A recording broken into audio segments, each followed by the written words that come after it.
నాకు చింతకాయ పచ్చడి అంటే చాలా ఇష్టమండి. కూరగాయలేం లేక ఇంట్లో అంటే టమాటాలు, పచ్చిమిరపకాయలు మా వారిని తెమ్మంటే మర్చిపోయాడు. సరే అని చెప్పేసి ఫ్రిడ్జ్ ఓపెన్ చేస్తే 4 పచ్చిమిరపకాయలు, 2 పండుమిరపకాయలు అయితే ఉన్నాయి. అందుకని చెప్పేసి నేనైతే వీటితోనే చింతకాయ పచ్చడి చేద్దామని చెప్పేసి చేస్తున్నాను.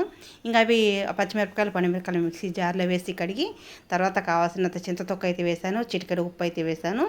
ఇవి నేనైతే రోట్లో దంచుతాను కానీ ఓపిక లేక మిక్సీకి అయితే మెత్తగా మిక్సీ పట్టేసానండి. కొంచెం కొంచెంగా నీళ్ళు వేసుకుంటూ ఇలా అయితే మిక్సీ పట్టుకోవాలి. ఇలా మిక్సీ పట్టుకొని గిన్నెలో తోడుకున్న తర్వాత పెద్ద ఉల్లిపాయ ఒకటి ఉంటుంది కదండి, పెద్ద ఉల్లిపాయ ఇలా కట్ చేసుకోవాలి, పొడవుగా కట్ చేసుకొని ఆ పచ్చడి తోడుకున్న గిన్నెలోకి అయితే వేసుకొని బాగా కలబెట్టేసుకోవాలి. ఈ పచ్చడి అయితే చాలా టేస్ట్గా ఉంటుందండి. ఎందుకంటే ఇప్పుడు ఈ చింతకాయ తొక్కులు ఉల్లిపాయలు వేసిన తర్వాత బాగా కలపెట్టేసి పక్కన పెట్టేసుకోవాలండి.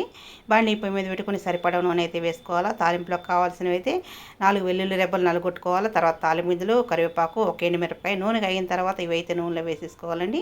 దోరగా తాలింపు వేగిన తర్వాత మనం పక్కన పెట్టుకుని చింతకాయ తొక్క అయితే వేసి బాగా కలిపెట్టేసి ఇంకా ఆపేసుకోవాలి. ఎక్కువసేపు అయితే పొయ్యి మీద ఉంచకూడదండి. చూసారు కదండి నేను చేసిన చింతకాయ తొక్కు పచ్చడి. నచ్చితే కనుక లైక్ చేయండి, సపోర్ట్ చేయండి, సబ్స్క్రైబ్ చేసుకోండి.